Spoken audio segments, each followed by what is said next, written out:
Dans mes cours à l'université de Sherbrooke, j'essaie vraiment de rendre les contenus accessibles à toutes les personnes étudiantes et j'essaie de tenir compte de leurs différentes façons d'apprendre. Certaines sont plus visuelles, d'autres plus auditives, certaines apprennent mieux en bougeant par exemple. Je pense aussi à la neurodiversité, j'essaie en tout cas, les différences dans la manière de traiter l'information, se concentrer ou de mémoriser. Concrètement, je vais varier les façons de présenter l'information. Donc, par exemple, dans une séance sur l'empathie, une séance de cours, j'ai invité une personne à témoigner de son vécu de dépendance. Et les personnes étudiantes qui sont plus auditives, elles ont été touchées par la voix, les silences, les émotions de cette personne qui a partagé son vécu. Alors que celles qui sont plus visuelles, elles ont observé les gestes, les expressions, les interactions avec la classe.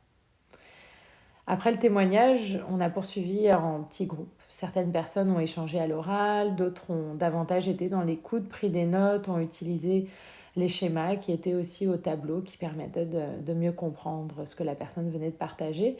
Ça permet à chaque personne de s'approprier le contenu de la matière.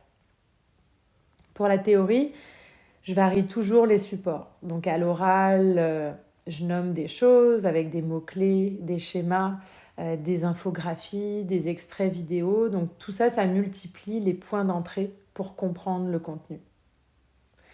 Un autre exemple de ce que je fais, ça va être quand on parle des facteurs de risque et de protection dans mon cours, on va jouer à une version adaptée du serpent et échelle, où on va faire une activité en mouvement. Donc ceux qui avancent ou reculent selon certaines situations concrètes, selon des facteurs de risque ou des facteurs de protection, les étudiants vont avancer, reculer, et ça c'est simple, mais c'est très parlant, et ça soutient les personnes qui apprennent en bougeant ou en vivant les choses physiquement.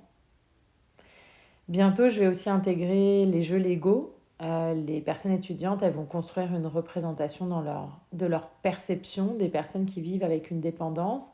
Puis on y revient plus tard dans le cours pour voir comment leur point de vue a évolué. Est-ce que leur représentation et leur construction étaient empreintes de préjugés. C'est un moyen d'expression qui est assez accessible, les jeux Lego, sans la pression de bien parler.